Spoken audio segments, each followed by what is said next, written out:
All right, welcome back, Teach Better family. We are here for the Admin Mastermind recap. I've got the phenomenal Chad Ostrowski with me as we're going to be discussing a really quality conversation this morning, Chad. We had a pretty large group, and man, I loved not only seeing everyone, but just also the think tank and the resources provided this morning as we're really trying to talk through staff management and how the workload, especially in the spring, is feeling pretty heavy on folks. A lot of teachers are stressed and sharing that with their admin. And so really it was about kind of assessing their campus, their teachers, and maybe this will be our starting point as far as like how as an admin do we assist our teachers or identify the signs for the personal overwhelm of our staff. And Chad, will you just kind of share, what people shared out in regards to trying to assess what's going on with their teachers? Yeah, absolutely. I think this was a great conversation. I think it was also showing how responsive this group can be to the needs of the individuals in it. Yep. I think a lot of administrators right now are going, I can't push anything on my staff because they're just so stressed out, or I can't do one more thing because they're at their wits' end or they're burnt out. Yep. And those are all like very real concerns that I think a lot of administrators have. However, even on the team, we see over and over again that when the work has meaning, when expectations are clearly articulated, when there's support for the work and time given to do the work, things can still move forward, even in these difficult times before testing and in the home stretch of the year kind of moments of you can still make gains. You can still improve practice. And I think what a lot of people articulated was it comes down to knowing your staff. Yep. It comes down to having those conversations. I think one of the big takeaways I had, at least in terms of knowing your staff, was everyone that had a suggestion, it evoked a time where they could talk to individual staff members or small groups of staff members in a non-formal way. Yep. So it's very unlikely that if your staff is stressed, that they're going to all raise their hand and say, we're stressed because of these 5 things in an after school meeting or a morning meeting that you're having with them. And whether it's a coffee bar or a hot cocoa bar or like just stopping in their room and checking in on them. I think it's those individual interactions that really pay you back the most as a leader and give you a pulse of kind of how your building's doing and how your pieces and parts of your team are doing. One of the things that I always suggest is asking a simple question. Is there anything I'm not doing that I can do to improve your situation or make your life easier? Or is there anything that I'm doing that I can do better to improve your situation? Because when you approach situations where you're evoking people to help you, they are more open to responding honestly because people want to help inherently. So those are just some of the primary things we talked about just like knowing your staff. And I think that was sort of like the baseline for the remainder of the conversation. Because once you know what the stressors are and know the level of burnout, then the conversation moves to what do we do about it? How do we move forward now that we have this knowledge? Yep. And I loved the component, like you said, being visible, having those one-on-one conversations. Another resource that was provided was this book here, How to Know a Person, The Art of Seeing Others Deeply and Being Deeply Seen. I think that's a wonderful title and resource for those who are looking for strategies to, have those conversations like you were talking about as far as being informal, but also allowing them to know that, hey, I'm here to help you grow, to take things potentially off of your plate. And that kind of went through, like you said, that was our baseline, but that went to the next component, which was like, what steps do you take to understand the key triggers that are for the teachers, right? Because right now, and I think someone gave a great example, is like, they see lesson plans or a unit or an initiative, and they have, as a collective whole, like saying, oh, I'm going to do X, Y, and Z, which is phenomenal. And then they get really stressed out about the expectations that they put on themselves. So, like as admin, what can we do to help support them? Yeah, a lot of the stress that teachers feel tends to be self-induced. I'm not saying that there's no external stress. Don't come after me, okay? I fully understand on a personal level the level of stress that teaching can provide an individual. But as teachers, we're perfectionists. We want to go to the bat for our kids every single day. So when things are not working, or when we're getting stressed out, or we're trying to pour from an empty cup, we feel that like in our souls as educators. So when one of the things I often tell administrators is not to create a villain. Yep. And, when we give names to things or make the name the thing we're worried about, it never works out really well. We work with schools on something called the grid method all the time.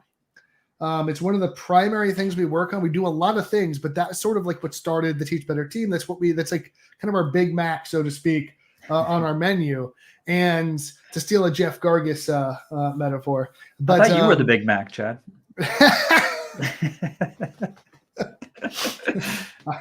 Hopefully I become a smaller Mac over the next few months, get my run. But see, now I'm derailing my own train of thought here. So you don't want to create the villain. So if you tell everybody we have to do the grid method, and if you don't do the grid method, you're doing it wrong. Or we have to do standards-based grading, and if you don't do standards-based grading, you're wrong. Or we have to do fill in the blank here, Leader in Me, SEL, like trauma-informed, assessment design. Like if you make it about the thing, you're creating a villain. You're creating something for everyone to point to and go, that's not one more thing I'm willing to do, because that's one more thing that I didn't have in my vernacular before. However, if you want to improve staff outcomes and execution and improve staff practice, you can't just sit back and go, okay, I won't do anything. Like oftentimes administrators they'll pull their feet off the pedals or the gas way too fast. They'll go, nope, not doing anything. And then you get stagnation and you have to start all the work over the next year. So you're in this perpetual cycle of you start strong, you take your foot off the gas, and then it goes down. And then you have to start over again. And it's just like this continual like roller coaster of progress and then faltering back to where you were before. Well, if you create foundational practices you want to work towards as a building, as a grade level, as a school district, you can now attack those with trainings and tools and strategies, but they're always tied back to the fundamental focus of your school or building. So I often say, and when the team's working with a school or a district, what are 3 to 5 things you want to see in every single classroom? What are 3 to 5 things that should be expected to be happening every classroom, every kid, every day, all the time, right? If you can kind of mentally go, if we can expect these things, we're going to be okay. What are those 5 things for you? What are those 3 things for you? Now, when you go, I'm going to show you how to do the grid method, which is going to help all 5 of these things or 4 of these things. Or we're going to do standards-based grading, but this is really focused on clear communication and feedback for student learning. No one will disagree that students should be able to work at their own pace to maximize efficiency. No one's going to disagree that grades should reflect mastery of student learning. Those are foundational concepts that no one will fight you on. They will fight you on, you have to do standards-based grading tomorrow. You have to do the grid method or you're wrong. So there's a stark difference in how you're communicating and approaching these things. One of them gets you progress. The other one gets you a war with your staff, and where they fight you and you lose every time, because if they're not bought in, right, that you're gonna lose that battle every time. Yeah, I thought that whole idea of the villain is so key, Chad. I've seen it firsthand from district initiative plenty of times, right, as we're working with schools, where now we're having to come in and combat that component of trying to dispel the villain versus like the villain shouldn't have been created in the first place. And I've literally had conversations with teachers that are like, I'm not doing the grid method. And I talk to them about their classroom, like, you're doing 80% of it now. Right. Like, well, there's nothing about this you disagree with. You just don't like the thing that you have to do that you were told. Yep. Like, so now it's a communication problem, not a practice or a training problem. It's I don't like the thing because it's the one more thing, versus we're doing the thing, we're doing the name of the thing to help us with our foundational goals, 3 to 5 things. Like if any administrator I talk to can't name 3 things they want to see in every classroom, like that's where we have to start. That's where we have to start. Because if you're not starting there, like, you're just shooting in the dark, and it's going to become about the last training you attended until you get a new one. And then it's going to come about that training. Right. So you have to show the teachers the forest instead of the trees. No, I love it. And that kind of went into our next topic, which was prioritizing tasks and managing the workload. But then also, I thought this was kind of an eye-opening stat that several people had talked about, was just the lifespan of an admin being much shorter than the lifespan of the implementation of, some type of initiative. And so, as we know, admin usually last in a building about 3 to 5 years, and initiatives in education typically go longer than that. So, for us, we need to make sure that, we're guiding our teachers and making that as easy as possible for them to, take it into their classroom. And so will you just kind of share as far as some of the ideas and topics that were brought up as far as guiding teachers in regards to looking at their tasks and managing the workload? Yeah, absolutely. So one of the main things we do with schools and districts is strategic planning to make sure things are successful.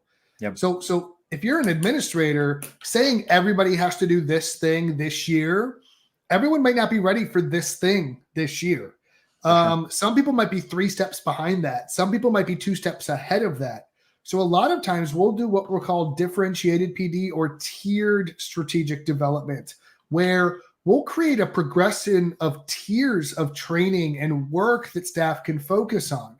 For example, if you want your staff to do standards-based grading, that might be your 3rd tier. But if they don't know how to assess, you might have to do an assessment training before they can do the standards-based grading training. Or if you don't understand depth of knowledge or how to unpack standards in the first place or prioritize standards, you might create a whole tier where staff just sit and focus on that part for a whole year. And everyone doesn't need the same thing, just like students don't all need the same thing. But for whatever reason, we think adults just magically transition past needing differentiated learning. Like, I don't really understand. But any administrator knows who are your rock stars that are ready for the next step, who are your staff that maybe need a little more support, and who are right where they're kind of supposed to be that can kind of slowly work where they need to go. And what is the work that needs to happen in all of those phases? So I think prioritizing it for them or with them can be really, really important. And then you can go, listen, in 3 years, you're going to get to standards-based grading. But right now, I really just need you to focus on this one part. It's small, it's manageable, and it meets them where they're at and where their need is. So that's the first thing. The second thing is make sure they understand what they don't need to stress out about. So many times staff are stressing out about things, and then the admin comes up and goes, I don't know why they're stressed about this. I've never told them to stress out about this. But so they're self-inflicting this stress. And absolutely, everything is not a crisis. And it's one of those things where you as the admin, can shield them from a lot of stress, but also take things off their plate. Say, I'm shelving this. I just need you to worry about X, Y, and Z for right now. We can worry about that next quarter or next semester or what have you. Be the umbrella or the shield for your staff between the district and the classroom, where I know the district wants to do this. We're going to get there, but I've taken care of the first steps for everyone. And now you can focus on our current task, right? So I think there's a lot of things you can do to help prioritize. And I think that comes in twofold, as I've said. The first part is prioritize what they do need to focus on and give them an area to grow in as an individual, or at least in a smaller way, a smaller group. And then tell them what not to worry about. Give them permission to struggle, to fail, to not have something done perfectly, and build the culture of failing beautifully is what I call it, where I want any team or any group of teachers be willing to struggle through a lesson, be willing to completely fail at a new idea, be willing to go, I did that and it was horrible. Here's why, because that's where growth happens. And if you're not failing beautifully, you're not growing. If you're never failing, you're never growing. So that's an important part of any culture for a classroom or a school or a district. Yeah. So Chad, I'm going to throw up another resource that someone threw out as far as a book. It's Cracking the Coaching Code. And although it's, comes from the lens of athletics, it is also talking about how to manage stress and to work as a team. And a lot of components that they were talking about would be wonderful in regards to administration. A lot of times we don't get any type of training in regards to this. It's kind of trial by fire for a lot of admin. And so if you're looking for a resource, this was one that was discussed by actually multiple administrators this morning in regards to them reading it and finding value from that. So I always love giving resources. So Cracking the Coaching Code. I also think you're hitting on a point, and we talked a little bit about this between us after the mastermind, but you do a ton of work with your Aspire to Lead program. And I think a lot of the deficit we see in administrative performance is due to lack of proper preparation. So I think it's making sure that we're setting admin up for success, whether they're assistant principals, or even higher up on the administrative chain within a district. I think a lot of it comes down to, like, do you have a proper internal system in place to grow and curate high quality leaders that can do this work? Now, we're lucky. We get to work with amazing leaders in our mastermind every single week, and they still struggle, and we struggle together, and it's an amazing thing. So if you take leaders that are not well prepared, right, you're setting them up for double failure, because they're going to be stressed out and burnt out, and dealing with the staff that's stressed out and burnt out. And that's never going to be a good equation. That's why I love when we can work with districts to help them set up those programs and put those things in place, so that now you're also saving human capital cost by reducing salaries because you're promoting from within. You don't have to have exhaustive searches. You can fill roles for admin and have continuity of culture. Like, there's so many benefits to just, and I know I'm looking at 1,000-foot view here to like a smaller problem, but I didn't think you would mind. But I think that's a key component of the big problem here of like lack of preparation for administrators. But that's where putting a program in place, whether it's internally or you bring someone like the team in to help you put a program like that in place, that can really, really reduce these long-term effects. So, because now your administrators know how to deal with those things instead of being thrown into the deep end and hoping they can swim. Well, I think that goes to the lifespan of the average administrator, right? So I Absolutely. think if there's not preparation there, and they are struggling, they're stressed, and they're burnt out immediately, that's going to decrease the life that they're in that building or within your district. So to set them up for success right away is extremely important. So yeah, obviously that's a huge passion of mine, and with the Teach Better team. So I didn't think you'd mind expanding on it a bit. I didn't. No. I could go on for much longer than this for recap multiple needs days, to go. Yeah, right. Seeing you do it. So if you need support in anything that we're talking about, Chad, myself, and the Teach Better team is here for you. Of course, if you're watching this on YouTube and you're not a part of the mastermind, join us, please. Every Tuesday morning, this group is phenomenal. They're not perfect. They're struggling through things just like everybody else. And that's what I love about this group, is that they're providing resources, their experiences, their failures, their success. And it's an open space for communication and for us to be better every single day. So you can go to teachbetter.com/mastermind to join us. Obviously, we've also got a Facebook group too that is in collaboration with the things that we do on Tuesdays. So, for instance, if you can't join us on that Tuesday morning, you can still reach out to everybody in the mastermind to get resources, to get help, assistance, or maybe you're finding something that is amazing. You want to share that out with the group. So head over to facebook.com/groups/teachbetteradminmastermind. It's a long link, but I promise you it's going to be a group that you find value in. And I find value in meeting with Chad and having him a part of the mastermind. And I just appreciate you, buddy, so much for joining this Tuesday morning and coming on the recap. Right back at you, man. One of the biggest things I hear administrators say is they feel alone. Yeah. Because it can be a lonely job. And I'm going to tell everyone listening right now that it doesn't have to be, because every single admin that joins this group is not alone any longer. They have a team, they have a group, they can email us and we can talk about their problems. They can bring them up in person. You don't have to do this alone. And that's what I love about every time I get to join you guys. So. All right, man. Well, I appreciate everyone that's watching, and hopefully we will see you next Tuesday.